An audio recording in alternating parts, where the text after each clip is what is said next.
Estoy aquí.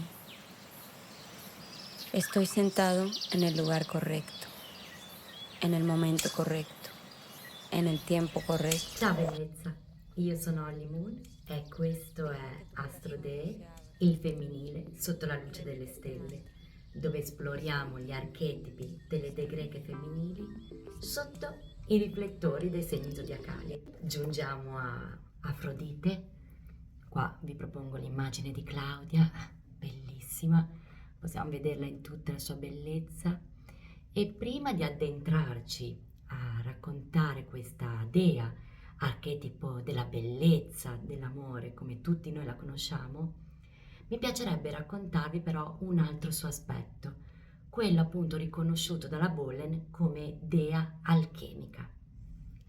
Prima ancora un passo indietro. Raccontiamo chi è Afrodite, o almeno come è venuta al mondo, come viene conosciuta. Ebbene, abbiamo due versioni. La prima, quella di Omero, che sia una dea di seconda generazione, ovvero figlia di Zeus della dea del mare Dione. Seconda versione invece molto più interessante e affascinante, a parer mio, quella di Esodo, ovvero che sia figlia di Crono, quindi una dea di prima generazione, e che sia venuta al mondo perché appunto Crono abbia tagliato i genitali al padre Urano, li abbia gettati nel mare e il mix di sperma e acqua abbia creato una spuma fertilizzante e da questa spuma su una conchiglia si è aggiunta Afrodite, già formata nella sua versione adulta. Questa versione di Afrodite è stata molto celebrata e conosciuta nel Rinascimento. Botticelli appunto ha rappresentato la Venere proprio su una conchiglia. Sappiamo che Venere è il nome di Afrodite secondo i Romani. E quindi vediamo qua appunto Afrodite in tutta la sua bellezza che giunge con la sua conchiglia. E Afrodite, perché è una dea alchemica allora? Perché la Bolen ha voluto riconoscerle questo ruolo?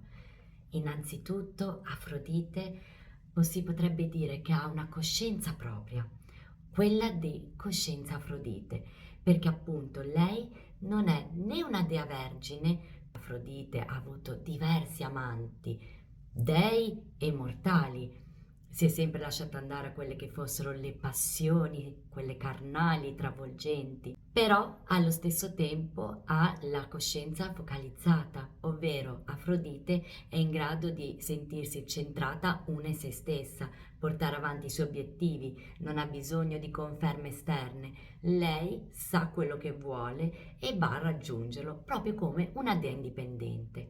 D'altra parte, come una dea vulnerabile, lei ha bisogno di connettersi agli altri, lei dà il meglio di sé quando si relaziona con il prossimo, è in grado di ispirare, di accudire, però non verrà mai sottomessa, cosa che invece purtroppo sappiamo che è un dato comune di tutte le dee vulnerabili. Persefone, Demetra ed Era subiscono tutte le influenze dell'esterno.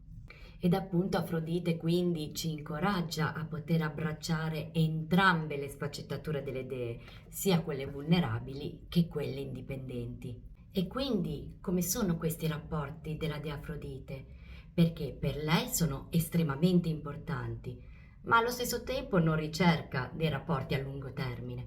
Infatti ha avuto più relazioni ed ebbe tantissimi figli. Questo ci fa capire anche quanto sia importante il ruolo di Afrodite come dea della creazione, perché oltre ad ispirare la creatività, come possa fare da musa per tutte quelle che sono le arti, allo stesso modo, senza Afrodite sarebbe molto difficile poter vedere una Demetra esporsi, perché è vero che Demetra è un archetipo molto forte, ma una volta che si è riuscita a procreare, ed è grazie ad Afrodite che si arriva a questo, perché Afrodite rappresenta l'unione, fa proprio nascere quella che è una reazione chimica, quando si sente fortissimamente il bisogno di unirsi. E può essere sia a livello sessuale che a livello biblico questo. Si tratta proprio di sentire il desiderio di stare vicini. E Afrodite porta con sé il desiderio di conoscere ed essere conosciuti, che porta così all'intimità fisica.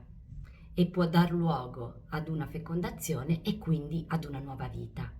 Questo ovviamente sia a livello fisico come Demetra o anche all'amore platonico, l'amicizia, il bisogno di stare accanto a una persona e dare tutta la propria empatia. Tutte queste sono espressioni di un'Afrodite in amore. In alchimia Afrodite governa la trasmutazione, la trasformazione del desiderio in qualcosa di più alto, ovvero l'amore carnale e il desiderio, che sono inizialmente parte dell'attrazione sessuale, vengono trasformati poi in qualcosa di più elevato, in una trasformazione spirituale. Ci invita a vedere il desiderio come il cammino verso l'elevazione spirituale. Ed ho così scelto di connettere Afrodite al segno dello Scorpione proprio per questo forte potere trasformativo. Lo Scorpione è un segno d'acqua governato da Plutone e tradizionalmente da Marte. Lo Scorpione è uno dei segni più enigmatici, profondi. E lo Scorpione vive questo processo di vita, morte e rinascita sotto diversi aspetti, sia quello fisico che quello spirituale. Sue trasformazioni avvengono su più livelli, in un processo costante di costruzione e distruzione. E appunto lo Scorpione ha diverse fasi di trasformazione. Secondo la mitologia, il suo primo stadio era quello del serpente, diciamo lo stadio quello più basso, quello che va nelle profondità della paura, della gelosia. È una fase di autodifesa dove si cerca di proteggere i propri confini e allo stesso modo ci potrebbe essere una certa voglia di controllo sugli altri. La seconda evoluzione è proprio appunto quella dello Scorpione. Qua iniziamo a vedere una lotta interiore, si inizia a riconoscere la propria vulnerabilità, ma non ne siamo ancora consapevoli del tutto, non sappiamo come affrontarla. C'è questa lotta e non sappiamo ancora se abbiamo voglia di lasciare andare il controllo e affidarci o continuare a restare in questa posizione di resistenza. La terza fase è quella dell'aquila. Qua iniziamo ad osservare le cose dall'alto, abbiamo acquisito una certa distanza, siamo più saggi, sappiamo gestire le emozioni e non ci facciamo sopraffare da esse. E qui diventa evidente la forza guaritrice dello Scorpione, sia per se stesso che per gli altri. E l'ultima fase è quella della Fenice, appunto, animale conosciuto proprio perché rinasce dalle proprie ceneri. Qua abbiamo imparato quali sono le cose che abbiamo bisogno di lasciare andare, come possiamo rigenerarci. Non si tratta più di controllo, ma di fiducia. Ed è questo che fa la nostra Afrodite. Afrodite ha fiducia in se stessa e ha fiducia nel prossimo. Lei è in grado di gestire e riconoscere le relazioni. Ed è qua che io ho trovato la connessione della dea alchemica con questo segno zodiacale. Quindi io ti ringrazio di essere stata qui in questa piccola prefazione sulla dea Afrodite.